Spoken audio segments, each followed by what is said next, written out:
Before you decide this message isn't about you, let me ask you something. What if the pattern that keeps repeating in your love life, the same heartbreak wearing a different face, the same ending arriving through a different door, was never actually about the people you chose? What if the real story began decades earlier, in a home you didn't choose, shaped by a parent who couldn't give you something you needed, long before you ever knew what love was supposed to feel like? Most people believe their romantic struggles are simply a matter of bad luck or the wrong partners. But the truth is often far deeper and far more revealing. The way we were loved, or not loved, as children quietly becomes the blueprint we unconsciously search for in every adult relationship that follows. Right now, as you're watching this, there may be a pattern running underneath your love life that has very little to do with any specific person you've dated, and everything to do with an unhealed wound formed long before any of them arrived. A mother who was emotionally unavailable. A father who was absent, critical, or impossible to please. A childhood home where love felt conditional, unpredictable, or entirely out of reach.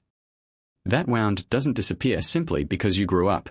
It doesn't vanish because you became successful, independent, or seemingly fine. Instead, it often goes underground, quietly directing who you're drawn to, what you tolerate, and why certain relationships feel unsettlingly familiar even when they're clearly unhealthy. But before you assume this is only about the past, there's something more important you need to understand. This isn't just a story about childhood wounds. It's about the possibility of finally interrupting a pattern that has run your entire romantic life on autopilot, and choosing, for the first time, a different outcome. Because sometimes the most important relationship you'll ever heal isn't the one you're currently in or the one you're grieving. It's the one you had, or didn't have, with the parent who shaped how you understand love in the first place. Stay with me until the end, because what you're about to hear may completely change the way you understand your relationship patterns, your triggers, and the quiet, invisible force that has been shaping your love life since long before you ever knew its name. Have you ever found yourself in a relationship that felt strangely, uncomfortably familiar, even though the person was someone entirely new? That familiarity is rarely a coincidence. It is often the sound of an old wound recognizing itself in a new situation. The terms mother wound and father wound describe something very specific in psychology: the lasting emotional impact of not receiving the attunement, validation, or emotional safety a child needed from a parent during their formative years. This wound does not require dramatic abuse to form. It can develop just as powerfully in homes that looked, from the outside, entirely normal. A mother who was physically present but emotionally distant. A father who provided financially but never offered warmth or approval. A parent who was inconsistent, sometimes loving, sometimes cold, leaving a child uncertain about which version they would encounter on any given day. Children are not equipped to understand that a parent's emotional unavailability often has nothing to do with the child's worth. Instead, a child's developing mind tends to internalize the absence personally. If a mother was distant, the child often concludes, at a subconscious level, that they were somehow not lovable enough to receive her warmth. If a father was critical or absent, the child often absorbs a belief that they must earn love through achievement, performance, or constant vigilance. These beliefs, formed before a child even has full language to describe them, do not stay confined to childhood. They become the emotional operating system through which every future relationship is unconsciously interpreted. A person carrying an unhealed mother wound may find themselves anxiously seeking approval from partners, terrified of abandonment, or unconsciously choosing emotionally unavailable people because unavailability feels, tragically, like home. A person carrying an unhealed father wound may find themselves either avoiding closeness entirely, having learned that vulnerability leads to disappointment, or repeatedly chasing partners who are critical, withholding, or difficult to please, mistaking that familiar discomfort for the intensity of real love. This is one of the most important and most misunderstood truths about the mother and father wound. It does not simply make people avoid certain kinds of relationships. It often causes people to unconsciously seek out relationships that recreate the original wound, because the nervous system, shaped by early experience, tends to associate familiarity with safety, even when that familiarity is actually painful. This explains why so many people find themselves repeating the same relationship pattern with different partners, wondering why they keep ending up in a version of the same story despite consciously wanting something entirely different. The pattern is rarely about poor judgment. It is about an old wound quietly steering choices long before conscious awareness has a chance to intervene. If your love life has followed a pattern that feels frustratingly familiar, distant partners, critical partners, relationships that recreate the same emotional unavailability you experienced as a child, it is worth considering that the common thread running through all of it may not be the partners themselves. It may be the unhealed wound quietly choosing them. The mother and father wound rarely announces itself directly. It disguises itself as personality traits, relationship preferences, or simply the way things always seem to go. Recognizing its specific signatures is often the first step toward finally interrupting the pattern. For those carrying an unhealed mother wound, common patterns often include an intense fear of abandonment, even in relationships where a partner has given no real reason for that fear. There can be a persistent need for reassurance, a difficulty trusting stability when it's actually present, and an unconscious tendency to test partners, sometimes through withdrawal or conflict, to confirm whether they will stay despite difficulty. Others with this wound move in the opposite direction, becoming fiercely self-sufficient and emotionally guarded, having learned early that needing someone only leads to disappointment, and therefore avoiding real dependence on a partner altogether. For those carrying an unhealed father wound, patterns often center around worthiness and approval. Some find themselves chronically drawn to partners who are emotionally unavailable, critical, or inconsistent, unconsciously recreating the exact dynamic of trying, and failing, to earn a parent's consistent approval. Others develop an intense need to achieve and perform within relationships, believing love must be earned through usefulness rather than simply received as a matter of being valued. Still others struggle with authority and vulnerability in relationships, either avoiding conflict entirely out of fear, or becoming defensive and controlling in an unconscious attempt to avoid ever feeling as powerless as they did as a child. It's important to understand that these patterns are not character flaws. They are adaptive strategies that once served a real protective purpose in childhood. A child who learned to be hyper-independent because depending on a parent led to disappointment was protecting themselves in the only way available at the time. The problem is not that these strategies existed. The problem is that they often continue running long after the original threat has disappeared, quietly sabotaging relationships that could otherwise be healthy and secure. One of the clearest signs that an unhealed parental wound is influencing a relationship is disproportionate emotional reaction. A partner arrives 15 minutes late and it triggers overwhelming panic that has little to do with 15 minutes. A partner offers mild, constructive feedback and it triggers a wave of shame far beyond what the comment itself would reasonably justify. These outsized reactions are rarely about the present moment. They are almost always echoes of an earlier wound being activated by something that merely resembles the original pain. Recognizing these patterns is not about assigning blame to your parents, and it is not about excusing harmful behavior in yourself or a partner. It is about finally understanding the true source of a pattern that has likely felt confusing and frustrating for a very long time, so that it can finally begin to be addressed at its actual root. Healing an unhealed parental wound rarely begins with a dramatic realization. More often, it begins with a slow accumulation of moments that become increasingly difficult to explain away as simply bad luck or incompatible partners. You may notice a specific pattern repeating across multiple relationships, one that follows you regardless of how different the individual partners seem to be on the surface. You may find yourself, in a rare moment of honesty, admitting that a current relationship dynamic feels uncomfortably similar to something from your childhood home. You may catch yourself reacting to a partner with an intensity that surprises even you, and afterward, in a quieter moment, wonder where that reaction actually came from.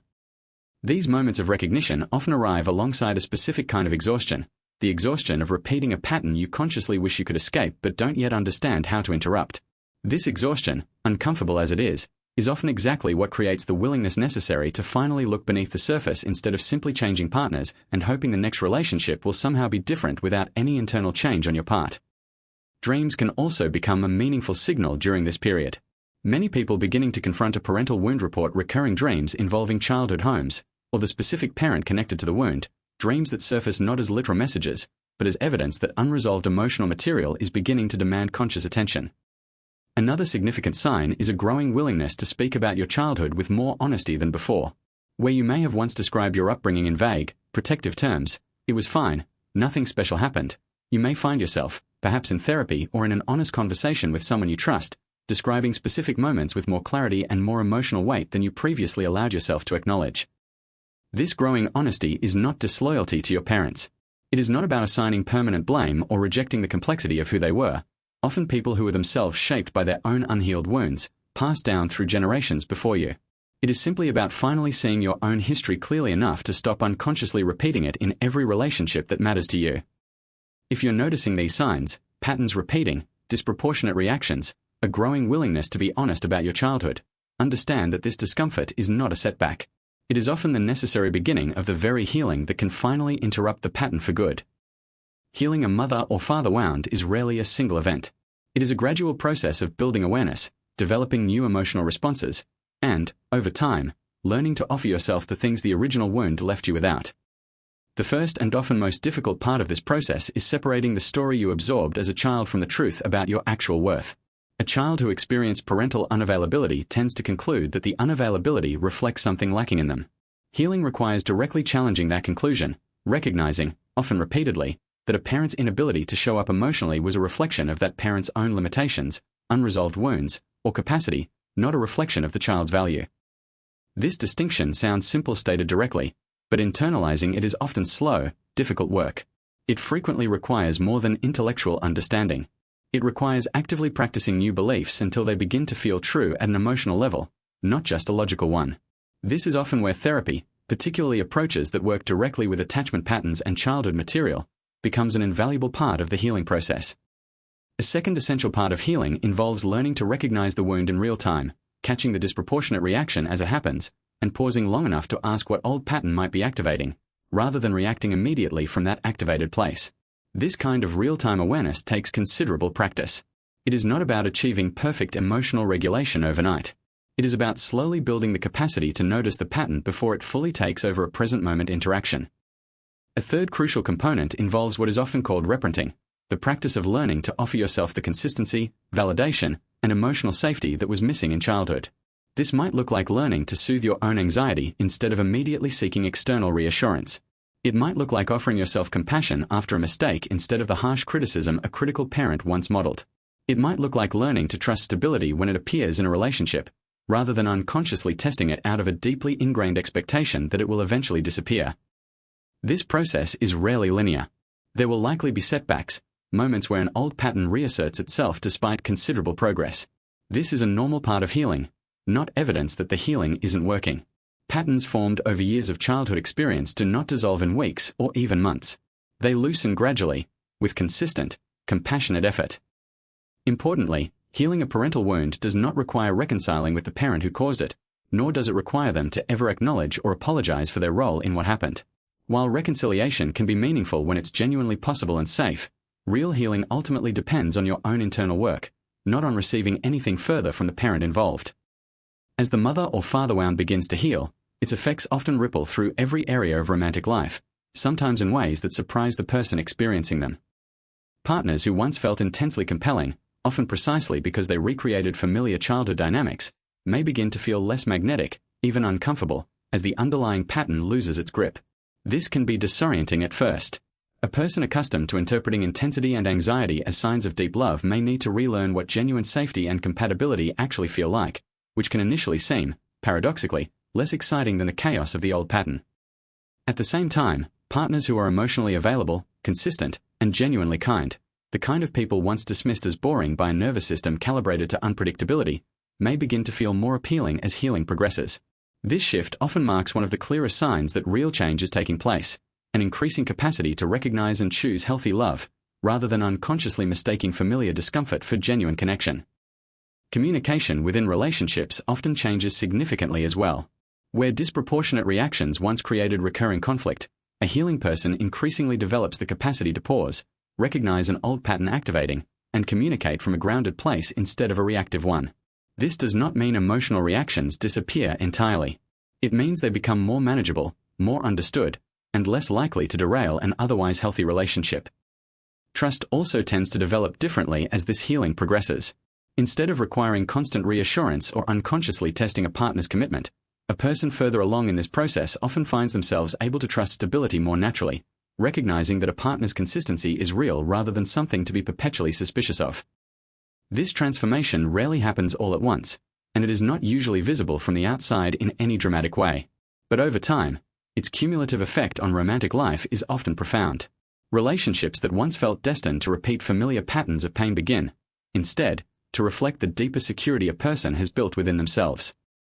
It can be tempting to focus healing efforts primarily on becoming more attractive to a specific kind of partner, or on finally getting a current relationship to work despite ongoing difficulty. But the deepest, most transformative work available to you right now is not about any particular relationship at all. It is about healing your relationship with yourself, at the root, where the original wound was formed. This distinction matters because relationships built on an unhealed foundation, however much effort is invested in them, tend to eventually reveal the same underlying pattern in a new form. Healing the mother or father wound is not simply a strategy for improving your love life. It is a fundamental shift in how you understand your own worth, independent of any partner's presence or absence. As you invest in this work, you may notice your sense of self beginning to feel less contingent on external validation. Instead of needing a partner's constant reassurance to feel secure, you develop an internal steadiness that exists regardless of relationship status. This shift does not mean you no longer desire connection. It means that desire no longer comes from a place of desperate need, but from a much healthier place of genuine choice. This inner work also changes your capacity for discernment. A person who has done significant healing around their parental wounds often finds it much easier to recognize red flags early, rather than mistaking familiar dysfunction for chemistry. They become less likely to tolerate treatment that echoes childhood pain, and more capable of recognizing and choosing genuine emotional safety when it appears. It is worth remembering that this healing work belongs entirely to you. It cannot be outsourced to a partner, no matter how loving or patient they are. And ironically, this is often when the healthiest relationships become possible, not because you found the perfect person to finally fix the old wound, but because you became someone capable of receiving real love without unconsciously sabotaging it. If you've recognized yourself in this message, in the patterns, the disproportionate reactions, the familiar discomfort mistaken for chemistry, understand that this recognition is not a life sentence. It is an invitation. The same wound that has been quietly shaping your love life without your full awareness can, with consistent and compassionate effort, become the very thing that teaches you how to finally love, and be loved, differently. This work is rarely quick, and it is rarely comfortable. But it may be the single most important relationship work you ever do, because it shapes every relationship that comes after it, including, most importantly, the one you have with yourself. Thank you so much for spending this time with me today. If this message reached something in you, I hope it offered a little clarity about a pattern that may have felt confusing or discouraging for a very long time, and a little hope that this pattern is not permanent. This has been the Archetype Awakening. I hope this video helped you see your own story with more compassion, and reminded you that healing this wound is not about changing who your parents were. It's about finally becoming free to choose differently than they, perhaps unknowingly, taught you to. Wishing you the courage to look honestly at your own patterns, the patience to heal them gently, and the deep, grounded love you deserve, both from others and from yourself. Take care of yourself, and I'll see you in the next video.